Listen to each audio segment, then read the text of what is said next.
Ang ating ebanghelyo ngayong Martes, ika-30 ng Enero, ay hango kay San Marcos, Kapitulo 5, versikulo 21 hanggang 43. Si Jesus ay sumakay sa bangka at bumalik sa kanilang ibayo. Nasa baybayin pa lamang siya ng lawa ay dinumog na siya ng napakaraming tao. Naroon din ang isang tagapamahala ng sinagoga na ang pangalan ay Jairo. Pagkakita kay Jesus, siya'y lumuhod sa paanan nito at nagmakaawa. Nag-aagaw buhay po ang anak kong dalagita. Maawa po kayo.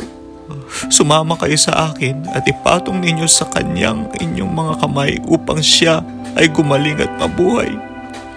Sumama naman si Jesus, ngunit sumunod din sa kanya ang napakaraming tao kaya't halos maipit na siya.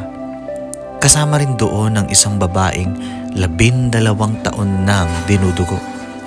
Hirap na siya sa sakit na iyon at marami ng doktor ang sumuri sa kanya. Naubos na ang kanyang ari-arian sa pagpapagamot ngunit hindi pa rin siya gumagaling. Sa halip, lalo pang lumala ang kanyang karamdaman. Nabalitaan niya ang tungkol kay Jesus kaya't nakipagsiksikan siya hanggang sa makalapit sa likuran ni Jesus at hinipo ang damit nito. Sapagkat iniisip niyang mahipo ko lang ang kanyang damit, gagaling na ako. Agad ngang tumigil ang kanyang pagdurugo at naramdaman niyang magaling na siya. Naramdaman agad ni Jesus na may kapangyarihang lumabas sa kanya kaya't bumaling siya sa mga tao at nagtanong, "Sino ang humipo sa aking damit?" Sumagot ang kanyang mga alagad, "Nakikita po ninyong napakaraming nagsisiksikan sa paligid ninyo. Bakit po ninyo itinatanong kung sino ang humipo sa damit ninyo?" Subalit, lumingon-lingon si Jesus upang tingnan kung sino ang humipo sa damit niya. Pribhasa'y alam ng babae ang nangyari. Siya'y nanginginig sa takot na lumapit kay Jesus. Nagpatira pa at ipinagtapat ang buong katotohanan. Subalit, sinabi ni Jesus sa kanya, "Anak, pinagaling ka ng iyong pananampalataya. Umuwi ka na at ipanatag mo ang iyong kalooban. Ikaw ay magaling na." Habang nagsasalita pa si Jesus, may ilang taong dumating mula sa bahay ni Jairo. Patay na po ang inyong anak. Huwag na po ninyong abalahin ng guro, sabi nila. Ngunit nang marinig ito ni Jesus, sinabi niya kay Jairo, "Huwag kang matakot. Manampalataya ka lamang." At hindi pinayagan ni Jesus na sumama sa kanya ang mga tao maliban kina Pedro at ang magkapatid na Santiago at Juan. Nang dumating sila sa bahay ni Jairo, nakita ni Jesus na nagkakagulo ang mga tao.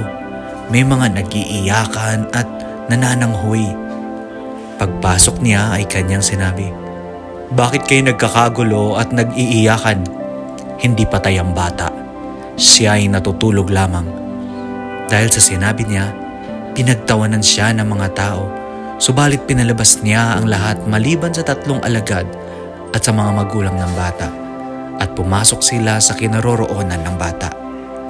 Hinawakan ni Jesus ang kamay ng bata at sinabi, "Talita kum," na ang ibig sabihin, "Ineng, bumangon ka."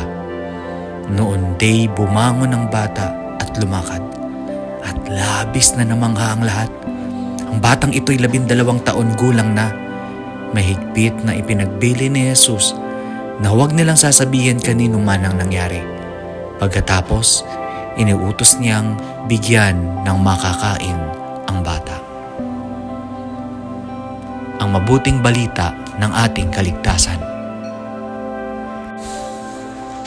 Ang ating faith food reflection ay hango kay Brother Arnold Aviles mula sa PDCC. Lumapit kay Jesus. May mga makabuluhang aral na maaaring mapulot mula sa mga kwentong ito. Una, pananampalataya at pag-asa. Ang unang babae ay nagpakita ng matinding pananampalataya sa kakayahan ni Jesus na magpagaling. Sa kabila ng matagal na niyang paghihirap, patuloy niyang inasam na may pag-asa pa para sa kanyang kalusugan. Ang kanyang pananampalataya ay nagdala sa kanya ng pagpapagaling mula kay Jesus. Katulad din sa ating buhay, ang pananampalataya at pag-asa ay maaaring magdala ng himala. Pangalawa, pagmamahal at pag-aalaga. Ang kwento ng anak ng pinuno ng sinagoga ay nagpapakita ng pagmamahal ng isang ama sa kanyang anak. Habang ito ay isang kwento ng pisikal na pagkabuhay, ito ay nagpapakita rin ng pag-aalaga sa kabila ng mga pagsubok. Ang pag-aalaga at pagmamahal ay mahalaga sa pagpapabukas ng pinto para sa mga himala. Pangatlo, pakikinig kay Jesus. Ang pag-asa, pagtitiwala at pagmamahal ay nag-uugat mula sa pakikinig kay Jesus. Ang mga babae at ang pinuno ng sinagoga ay lumapit kay Jesus at nagpasya na makinig sa kanyang salita at sundan ang kanyang mga turo. Manalangin tayo. Lord, grant me the grace to listen to you every day that I may become a vessel of faith, hope, and love. In the name of the Father, and of the Son, and of the Holy Spirit. Amen.